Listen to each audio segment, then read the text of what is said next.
ಐಶ್ವರ್ಯ ರಾಯ್ ಕನ್ನಡದಲ್ಲಿ ಯಾಕೆ ಸಿನಿಮಾ ಮಾಡಲಿಲ್ಲ? ಮಂಗಳೂರಿನಲ್ಲಿ ಹುಟ್ಟಿದ ಹುಡುಗಿ, ವಿಶ್ವಸುಂದರಿ, ಬಾಲಿವುಡ್ ಕ್ವೀನ್, ಹಾಲಿವುಡ್ ನಟಿ. ಆದರೆ ಒಂದು ಪ್ರಶ್ನೆ ಇನ್ನೂ ಉತ್ತರ ಸಿಕ್ಕಿಲ್ಲ. ಐಶ್ವರ್ಯ ರಾಯ್ ಕನ್ನಡ ಸಿನಿಮಾದಲ್ಲಿ ಯಾಕೆ ನಟಿಸಲಿಲ್ಲ? ಇದು ಅಭಿಮಾನಿಗಳ ಮನಸ್ಸಿನಲ್ಲಿ ಇನ್ನೂ ಉಳಿದಿರುವ ಪ್ರಶ್ನೆ. ಯಾರು ಈ ಐಶ್ವರ್ಯ ರಾಯ್? ಐಶ್ವರ್ಯ ರಾಯ್ ಬಚ್ಚನ್ 1994ರ ಮಿಸ್ ವರ್ಲ್ಡ್ ಗೆದ್ದವರು. ಬಾಲಿವುಡ್, ತಮಿಳು, ತೆಲುಗು, ಹಾಲಿವುಡ್ ಸಿನಿಮಾಗಳಲ್ಲಿ ಮಿಂಚಿದ ನಟಿ.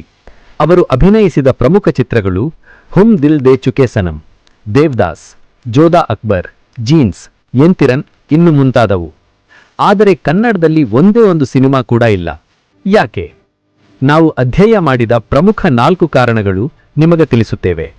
ನಿಮ್ಮ ಅನಿಸಿಕೆಯನ್ನು ಕಮೆಂಟ್ ಮಾಡಿ. ರೀಸನ್ 1, ಕರಿಯರ್ ಸ್ಟಾರ್ಟ್ ಆಯಿತು ನೇರವಾಗಿ ತಮಿಳು ಮತ್ತು ಹಿಂದಿಯಲ್ಲಿ. ಅವರ ಮೊದಲ ಸಿನಿಮಾ ತಮಿಳಿನಲ್ಲಿ ಜೀನ್ಸ್.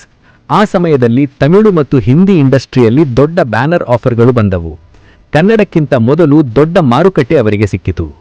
ರೀಸನ್ 2, ಬಾಲಿವುಡ್ನಲ್ಲಿ ಬೇಗನೆ ಟಾಪ್ ಸ್ಟಾರ್ ಆಗಿದ್ದರು. ಹುಮ್ ದಿಲ್ ದೇ ಚುಕೆ ಸನಂ ಮತ್ತು ದೇವದಾಸ್ ನಂತರ ಅವರು ಬಾಲಿವುಡ್ನಲ್ಲಿ ಟಾಪ್ ನಟಿಯಾಗಿ ಬೆಳೆದರು.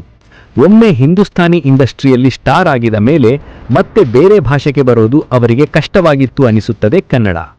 ರೀಸನ್ 3, ಕನ್ನಡ ಇಂಡಸ್ಟ್ರಿಯಿಂದ ಸ್ಟ್ರಾಂಗ್ ಆಫರ್ ಇರಲಿಲ್ಲ. ಅವರು ಯಾವತ್ತೂ ಕನ್ನಡದ ಬಗ್ಗೆ ಕೆಟ್ಟದಾಗಿ ಮಾತನಾಡಿಲ್ಲ. ಆದರೆ ಆ ಸಮಯದಲ್ಲಿ ದೊಡ್ಡ ಮಟ್ಟದ ಪ್ರಾಜೆಕ್ಟ್ ಅಥವಾ ಬಿಗ್ ಬ್ಯಾನರ್ ಆಫರ್ ಬಂದಿಲ್ಲ ಅನ್ನೋ ಮಾತು ಇದೆ. ರೀಸನ್ 4, ಪ್ಯಾನ್ ಇಂಡಿಯಾ ಮತ್ತು ಇಂಟರ್ನ್ಯಾಷನಲ್ ಫೋಕಸ್. ಅವರು ಹಾಲಿವುಡ್ ಚಿತ್ರಗಳಲ್ಲೂ ನಟಿಸಿದರು. ಅವರ ಫೋಕಸ್ ಗ್ಲೋಬಲ್ ಆಗಿತ್ತು. ಅವರಿಗೆ ಸೌತ್ನಲ್ಲಿ ತಮಿಳು, ತೆಲುಗು ಮಾರುಕಟ್ಟೆ ಸಾಕಷ್ಟು ದೊಡ್ಡದಾಗಿತ್ತು. ಮಂಗಳೂರಿನಲ್ಲಿ ಹುಟ್ಟಿದ ಹೆಮ್ಮೆ ನಮ್ಮದು. ಆದರೆ ಕನ್ನಡ ಸಿನಿಮಾದಲ್ಲಿ ಅವರನ್ನು ನೋಡೋ ಆಸೆ ಇನ್ನೂ ನಮ್ಮ ಹೃದಯದಲ್ಲಿ ಉಳಿದೇ ಇದೆ. ಒಂದು ದಿನ ಅವರು ಕನ್ನಡದಲ್ಲಿ ನಟಿಸಿದರೆ ಅದು ಹೊಸ ಇತಿಹಾಸವಾಗುತ್ತೆ ಹೇಳಬಹುದು. ನಿಮ್ಮ ಅನಿಸಿಕೆಯನ್ನು ಕಮೆಂಟ್ಸ್ನಲ್ಲಿ ಬರೆಯಿರಿ. ಎಲ್ಲರಿಗೂ ಧನ್ಯವಾದಗಳು.